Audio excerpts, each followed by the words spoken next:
apparemment vraiment ndumwana kandi cyane ariko nibaza kugira umuntu arinda kwizera akaguha ibikorwa ukoreye ababona kuri mature canke ababona ko ufite ivyumviro bikuze rero kuba umuntu yakwizera akaguha iyo opportunité nibaza ntuca wikomporta nyene nk'uko abantu bariko barabibona aho kugerageza kubereka ibintu biri contre y'ivyo bariko baribaza ico nico cangoye cane naravuga ati mbega abantu bazobibona gute sinzi ko biragushikira hari igihe nshobora kuba ndi nko muri douche canke ndi muri chambre ugasanga umengo ndiko mvuga ngo bakunzi ba ndabaramukije urumva hamwe nyene wiretruva uko ikintu wakunze kukibamwo ugasanga nico uriko uraviva kenshi canke uzorabe kenshi abadanseur bariko baratambuka mw'ibarabara urashobora kwibwira ati ujya muntu niba atari umukinyi wa basket canke atari footballeur ni umudanseur novuga ico wimenyereza cyane gukora nico uviva rero abagenzi jewe nimba mfise abagenzi beza sinzi umuntu umwe yambwiye ati jewe nimba ashaka kumenya chance wa vrai faut que ndaba. Bonjour, bon après-midi, salut la famille, Malengo Media. J'espère que vous allez bien cette journée en cette ligne. Ouais, on a aussi ha. Mabona ko imbere kamera bitorosh, nizanye umuda mwiza cyane. She looks beautiful. Atwenga neza. Udusoni rero, waje utuntu twose akora turi intéressant. Bon, jewe kandi ndiko ndabivuga ndumukobwa two turantirimutsa ndiko ndavuga reka ndamuha ikazi abaramutse nongera bitondo twabwo ikaze mademoiselle. Murakoze cyane kunyakira ndaramukije abakunzi ba Malengo Media aho bari hose ndabaramukije cyane kandi ndabakunda. Jewe ndumukunzi wa Malengo Media. I just want to know izina ryawe kugira ngo ndakurabe maze kumenya izina ryawe koza akazina ku mazina abavyeyi banje bampaye nitwa Marie Grace Izere. Uravuze nti ni izina abavyeyi bampaye, alors iryo abafana baguhaye cyangwa se abandi baguhaye cyangwa se I don't know wihaye nidahe? Yes, sanzwe nitwa ndakora akazi gasanzwe ni GAGA la Belle. GAGA la Belle, umukozi mwiza. By the way, ndaguhaye kandi kazi. Murakoze cyane kunyakira. Ku batamuzi asanzwe ari muri entertainment naho ari umujournaliste akaba abikora neza akaba akora kuri Peace International TV. Toshaka kumenya neza GAGA yatanguye ryari kwinjira mu mwuga wa journalisme. Byagenze gute? Niki cyatumye bamotive kuja muri journalisme? Okay. Bon, GAGA yatanguye muri journalisme muri juillet umwaka uheze muri 2023 hama kuva akiri muto cyane yakuze asanzwe abikunda kujya ubaza umwana ati mbega wewe wifuza kuba nde ushaka kuba iki nivyo nakuze nkunda no kuri narakunda umwuga wa journalisme cyane gose ca ndumva rero ati niyo nakura nzobikurikirana kuko ni navyo nize ndavuga ati nukuri ndashaka kuba umujournaliste et puis ikintu ahanini cyane inkomezi cyane kuba nabikora c'est à cause de ma mère niyo akunda kumbwira ati umengo wifata nk'aba journaliste canke birakubereye biki nkaguma numva n'abanyeshuri benshi babimbwira ko nari umuntu mfise amajambo menshi pe narakubagana rero nibo ahanini abagenzi mama wanje n'abandi bantu benshi banyegereye niyo batumye ndabikurikirana ariko novuga bakonfirmye iciyumviro nari nsanzwe mfise muri jewe. Premièrement ndavuze nti courage. Merci beaucoup. Nongeye mvuga nti tukeje kura journalisme dusanzwe dukora twebwe nk'abantu dukora ku ma TV online niyo wowe wize biratandukanye cyane. Ni cyo cyatumye uvuga nti reka mbanze kwanza naho navyize reka mbanze kwanza nje muri mu nzama do ku mu YouTubers do kuba nkora ku ma TV online. Bon, icambere kuba umuntu yo hitamwo kubanza gukora kuri TV online, bon birafasha cyane. Yego. Kuko dufate nk'ubu nk'abantu baba gukurikirana, barakumenya byihuse, barakumenya bakavuga ati uyu ni naka akora ibintu nk'ibi, akantu afise yisangije canke akantu tumuzi ko nakanaka. Rero biroroshe cyane ukuntu ejo nzoza gukora bya bindi nize, kuko urumva nzoba mfise fondation. Navuga muri make ni nk'umushinga umuntu arondera canke ni nk'ikintu umuntu arondera de base kimufasha gutera za ntambwe abashaka gushikako. Ego. Akandi kibazo nshengira ndashaka kumenya nti Gaga akiri muto nuwahe mukino yakunda gukina? Fisima mudakibajije. Bon. Sinzi nyine bariko baradukurikira ko babaza kuntwenga. Gusa Gaga yakuze akunda ibintu by'abahungu cyane. Abahungu cyane gute? Nakuze comporta like boys. Kwambara nk'abahungu, gukina imikino y'abahungu. Nivyo nakuze nkora nka football biki urumva ibintu nk'ivyo nyene bizaje. Sinovuga ko nigeze nk'inijya mikino y'abakobwa ngo mpeke ibipupe ngo nkine ngwihoro ngo nkine simba umugozi. Oya, nakuze nkine imikino y'abahungu cyane. Vyagenze gute kugira ngo ufate decision nti ndabihevye ntibimbereye? Vyagenze gute? Eske byari byavuye ku bagenzi cyangwa kugira ngo donc kubera ko azi umuntu ashaka gukunda ikintu yabaye influencé par les autres, ugaca usanga peut-être kubera ko ahantu waba ukiri muto sanga entourage yawe donc waba uri kumwe n'abahungu gusa ntaho bari bahari, ugaca usanga utanga kwiga ya mico yabo ati nta n'abakobwa bahari dushaka gukina bya bintu. Entourage yawe ukiri muto yari imeze gute?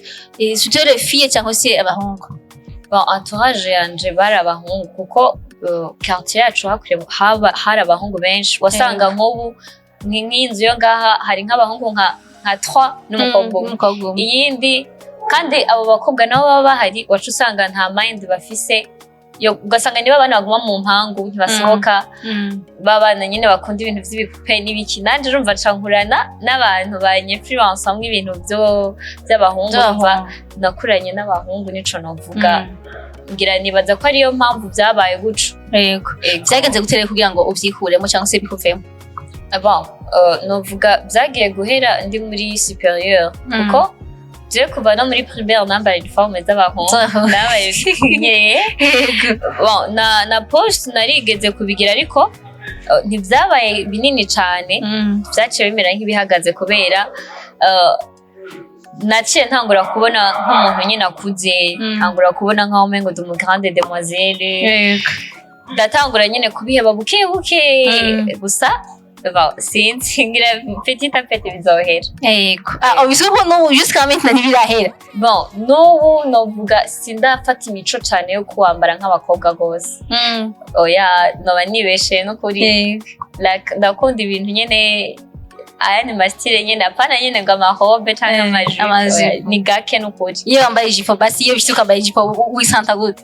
Bon, premièrement, kubera abantu benshi bamenyereye ko mbona mu mapantaro ziriya style nini, icambere kintu ca complexe ya mbere nishiremwo, ndavuga umuntu aza kumbona amenyereye ko mbona kwa konti ata kuma indi image niyo ko ndatambuka mwibara tubibona ko nabaye complique ukuntu. Ndashaka kumenya antuka nabaye interesse nizo wabaye muhiri muto. Ndashaka kumenya nti kuri secondaire naho byari bimeze gute? Entourage yawe uri ku ishuri yari imeze gute? Bon, secondaire ntibyari grave cyane kubera section nize yari goye cyane. Novuga nari ndi busy cyane n'ivyigwa vyanje. Twiga avant na après midi, rero urumva novuga sinovuga ngo entourage yanje byagenze guca na guca, uretse gusa ko mu ma interscolaire ariho wovuga warasohoka naho nyene ugasoka kubera fate nka match, ugiye ukina match canke ugiye kuraba match gushigikira ishure. Sino novuga muri supérieur hoho nta bintu by'amantourage cyane byahabaye, kuko urumva yari imyaka yo kwiga cyane, kuko ishika ibigo niga ko ntibyari byoroshe. Warize muri interne? Bon, oya sinize muri interna, ariko amashuri twiga ko nta liberté yari hari ku buryo novuga ko hari ibintu vy'amantourage vyoba vyarahabaye. Ngerageje kuraba nariko baradukurikira ndibaza antuka babibona uca umwana mutoya sivyo en plus uraza muri entertainment wavuze ko abavyeyi bagushigika kubera ko ivyo ukora ko donc bisa nk'ivyo arizo wigiye abavyeyi kuko muri entertainment twe nk'abakobwa duhura na vyinshi ni cyo kintu tumaze kugushikira muri iki gihe gito umaze uri muri entertainment ukumva mengo nabihebe muri iki gihe mu kigo gito umaze uyirimo. Bon, ikintu novuga coba kimaze kuba contera kuba décourageuse. Bon, ntigifashe cyane kuko novuga ni nk'ico nyene rije kuvuga cuko abantu bashaka kubona apparence yanje. C'est vrai? Apparemment vraiment ndumwana kandi cyane ariko nibaza kugira umuntu arinda kwizera akaguha ibikorwa ukorere ababona kuri mature canke ababona ko ufite ivyiyumviro bikoze. Rero kuba umuntu yakwizera akaguha iyo opportunité nibaza ntuca wikomporta nyene nk'uko abantu bariko barabibona aho kugerageza kubereka ibintu biri contre y'ivyo bariko baribaza. Ico nico cangoye cane naravuga ati mbega abantu bazobibona gute apparence yanje canke imyaka mfise kuko ndibaza vraiment muri iyi carrière yanje nibaza ko noba mbaye umuntu wa mbere avyinjiyemwo afise imyaka nk'iyo mfise. Rero umva complexe ntizari kubura ariko kandi ntizifashe kuko ndi mu bintu nkunda cane ibintu novuga ko ari indoto zanje.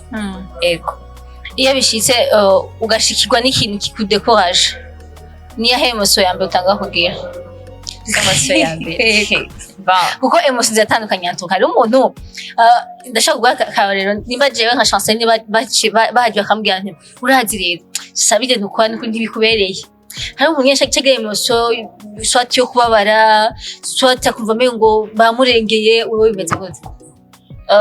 Jewe iyo uvuga mu bindi bintu gusa uvuze kuri en rapport avec carrière yanje oya pe nta reaction nimwe nigera ngira kubera iki itagira reaction impamvu ntayigira gerageza kwirengagiza cyane ibintu bambwira biri contre y'ivyo je ndiko ndabona kuko wowe ntushobora kumbwira ngo ntibimbereye canke sivyo wanje kuko je te jure chérie tuvuze ngo nze ndumviriza amajambo canke niteze abantu bariko barambwira ukuri nta namwe noshika kuko deja nanje ubwanje ndabizi basi wowe uza kubimbwira jewe namaze kuvyibwira kumbwira ko ufise apparence y'abana canke ufise imyaka mike nukuri ndabizi urumva muri mako buje kumbwira ivyo nsanzwe nzi rero urumva guca ndabiha valeur nkumva nyene kumeye ngo birandengeye oya ahubwo ico nkore jewe mvuga ati ego c'est vrai ufise imyaka mike ariko shaka gushika hehe twe niyihe vision fise nico nsa nibazako ivyo kuvuga ngo ufise imyaka mike canke apparence nukuri sinigera ndabikanta ko cane. Ego hari akandi kantu nabonye kabaye nabaye un peu surprise kubona uri muri filme. Hari filme nabonye urimwo je me suis dit Gaga agiye muri filme vyagenze gutaje muri kuko nari merutse ari muri journalisme entertainment none filme nayo agiye mu vyagenze gute ngo ugaragare muri sanamu. Bon ivyo navuga aba ari banga ry'akazi abari banga ry'akazi ikindi naco nibaza nta bintu vya grave vyari birimwo ni nkuko dufate no bashaka gusora nk'indirimbo avuga chance ndagusavye ndashaka ko hazogaragaramwo look yawe canke ijwi ryawe hanyuma ukumva nyene exactement ko umuntu akeneye ubufasha canke ko bikenewe bibanye n'ukuntu mwaganiriye kamsa ukabikora. Rero nta birebire no bivuga ko ariko carrière yanje ni ya journalisme sindi umukinyi wa filme nkuko benshi bakunda kuvyibaza canke bakunda kubivuga kuko benshi iyo bariko barandaba hari gihe banabivuga ariko novuga ikintu ahanini cyane ni baza ko ni journalisme filme ntirimo kandi hari umuntu ambwiye nti bafise na apparence ya filme ugiye muri filme zo kubera cyane shusho jayo. Bon izo abantu benshi vraiment barakunda kubivuga kandi ni benshi bamaze kubimbwira ariko novuga oya sindi open cyane ntabwo baba kwisanzura ko uri muri filime nk'uko bisanzwe uri muri journalisme ego bo antuka hari ibintu usanga umuntu akunda nindi vuga nti ibi ndashaka kubikora mu bwo sinshaka kuvyinjiramo in deep kavuga nimba hari nk'umuntu ndondera ati nkore filme bivaye n'ibiyago twayaze ndashaka kumwemerera en plus ukacibona uri umukristo ego hariho hariho undi muntu usanga avuga ati sinshaka kuja muri filme bivanye na naka bivanye n'ivyo nzi muri kino kintu bivanye na comportement nzi abantu barimwo donc swati bagenderamwo ugasanga hariho nk'umuntu umwe yakoze nk'ikintu muri ico kintu akavuga ati we selo na mandi nzi wowe usanga ntibigwa donc ntibimecingana tuvuga ati non just shaka kwintegra muri bino bintu eske hoba hari nk'amakuru mabi obuzi nko ku mafilme cyangwa se bivaye na comportement ziwawe cyangwa se bivaye n'indoto zawe dawe ushaka gushika bakivuga nti jewe sishaka kuja muri film cyo gihari ikintu nk'icyo bon shasha urazi ikintu coco gihari no kubwira ibi bintu turimo canke apa yo kuvuga journalisme na filme novuga ni ibintu duhuramwo n'ama-circonstances menshi cyane pe nkuko natwe bishika bakavuga ati umuntu ari muri entertainment canke umujournaliste bimeze guca na guca bakabidekriva kujya ubizi niko no muri filme bo bidekriva rero ivyo Jesse no bihagararako kubera ko umuntu wese afite indoto ziwe afana ashaka kugera kandi dufite amatalent atandukanye ushobora kuba afite talent yo kuganira nkabicisha muri journalism ubundi akaba afite talent yo kwactinga akabicisha muri film rero jewe ahanini sinkonta cyane iby'abantu bariko baravuga canke uko bobifata konta cyane mbega iki kintu niyo nagikora ku ruhande rw'iwanje jewe kwanza kuko hajya ikintu ca mbere ni wewe rero novuga ivyo vy'amakuru bovuga nta kintu na kimwe n'ukuri uzokora abantu bakwishimire je nshobora kuvuga ati par exemple ushobora kwisukisha hakabaho bamwe babikunda n'abandi ntibabikunda ushobora kutisiga ngo nkore makeup cyane hakabaho bamwe babikunda n'abandi ntibabikunda rero nta kintu na kimwe ushobora gukora muri iyi si ngo abantu bose bumve ko bakwishimiye n'abandi baba bakunda rero navuga haba hasigaye amahitamo y'umuntu we ubwiwe guhitamo akavuga ati je bino bintu ndashobora kubikora canke sinobikora ego akoze cyane turarangije umwaka wa 2023 deja turi muri 2024 antuka iyi mwaka utanguye ku bantu donc ndashaka kuvuga ku bantu bamaze kwitahura baricara hamwe bakavuga nti uyu mwaka bivaye n'umwaka nyine waheze ndashaka ko uyu mwaka akagira analyse kavuga nti uyu mwaka nifuje gushika kuri bino bintu ngo sinabishitseko cyangwa se hari ibyo nashitseko n'ibindi ntashitseko nari nivyo gushikako akagerageza kwanaliza avuga nti uyu mwaka ndashaka gushika kuri bino ndashaka kumenya nti gaga muri 2023 ivyo yashatse gushikako yoba yarabishitseko muri 2023 novuga umuntu afise indoto zagutse cyane kandi indoto ngira uyu munsi uko hashikeje canke yegeje niko zaguka do plus ariko kandi novuga kuvyo nari nifuza narabigeze ko bimwe ariko kandi nivyo ntarashikako ndafise confiance ko iyi 2024 ari iwanje nzobigerako cyane mbe ndashaka kubaza ati ni iki gituma indoto ishaka kwaguka selo nivyo umaze na experience umaze kugira y'ubuzima ni iki gituma indoto yaguka ikintu gituma indoto yaguka novuga par exemple turashaka kuba twicaye hano shashana umugenzi wanje ndamuzi kandi turashaka kuba tuvugana rero dushobora kuba twicaranye gutya ukambaza nk'ikintu cyangwa ukambwira ikintu nkaca asanga ndadekrovye ikindi kintu ntarinzi ko mfise muri jewe rero navuga ati uko usabana n'abantu niko ushishikara kudekrova ibintu byinshi bigiye bitandukanye rero indoto yaguka selo n'abantu kenshi mugira n'igihe abo mufata umwanya muri ko muravugana canke abo mwamana kenshi kuko biragufasha cyane kugenda ubona ibintu bigiye bitandukanye muri wewe rero navuga ahanini ikintu gituma indoto zaguka nivyo abantu bakuri ku ruhande eske ufata umwanya munini uri gukora iki uriko wiyumvira iki aho indoto zawe uziha umwanya ungana gute uziyumvirako ego ikindi kibazo nshaka kubaza selo na experience umaze kugenza ubuzima nyene bashobora kuba wizeye yuko abagenzi bashobora guhindura ivyiyumviro vyawe cyane gose. gute bashobora kubihindura muri way imeze gute? Ndaza kubisobanura mu buryo bwanje bubiri. Abagenzi by'imo barashobora kuguhindura ivyiyumviro ukaja mu nzira nziza canke ukaja mu nzira mbi.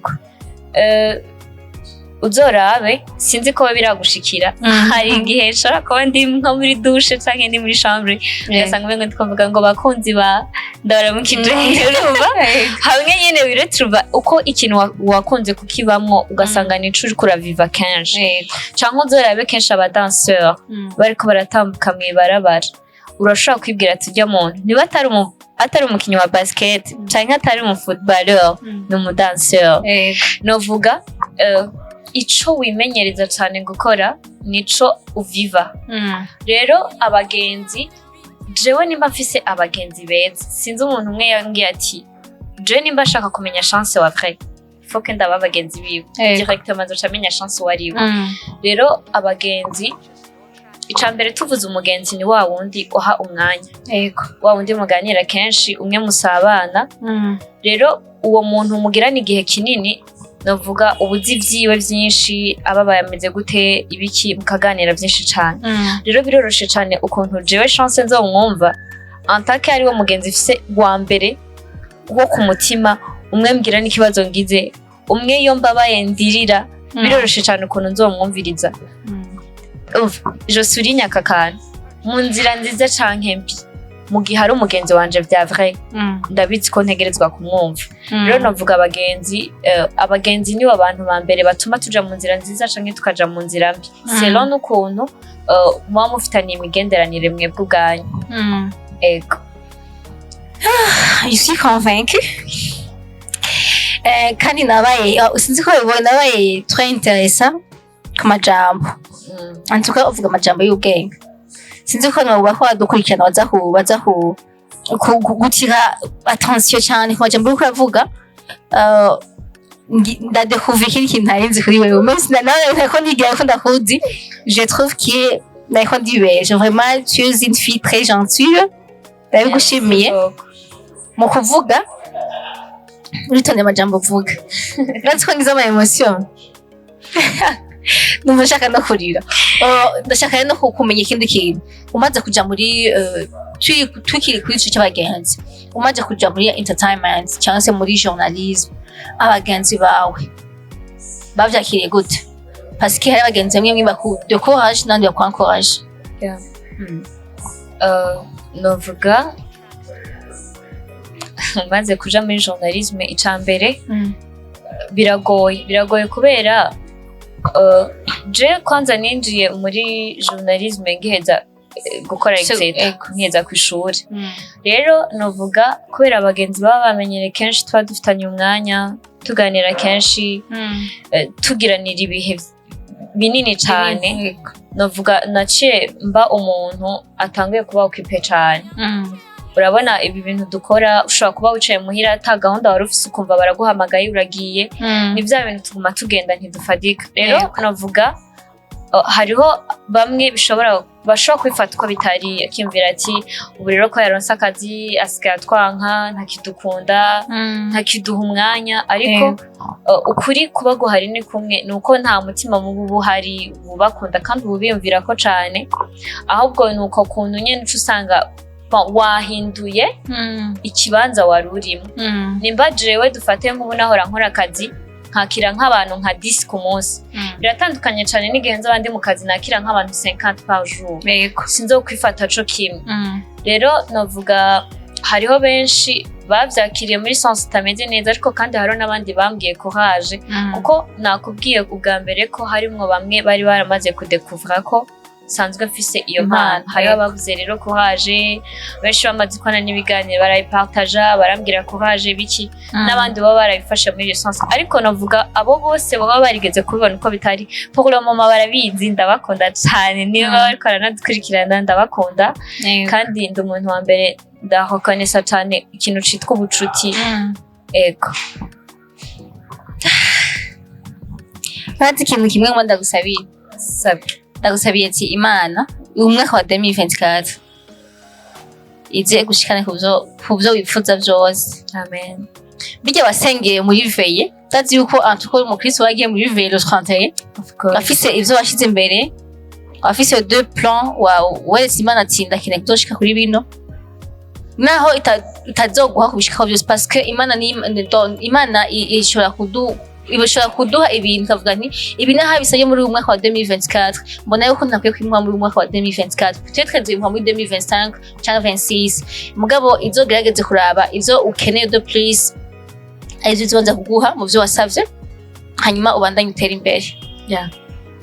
Nturire ndasavye nturire nawe ushaka kurira nturire ko nanje sindarize ndagusabiye ivyo Imana ikomeze kuguha ku growing up ushike kure ndoto zawe ndetse iguhe ikintu nkunda kubwira abantu kandi nkunda kuvuga ize iguhe de connaissance guhuza n'abantu bakamara bagushikana hahandi ko no kugira dushika ahantu biva n'abantu turi kumwe abantu duhura nabo mu buzima.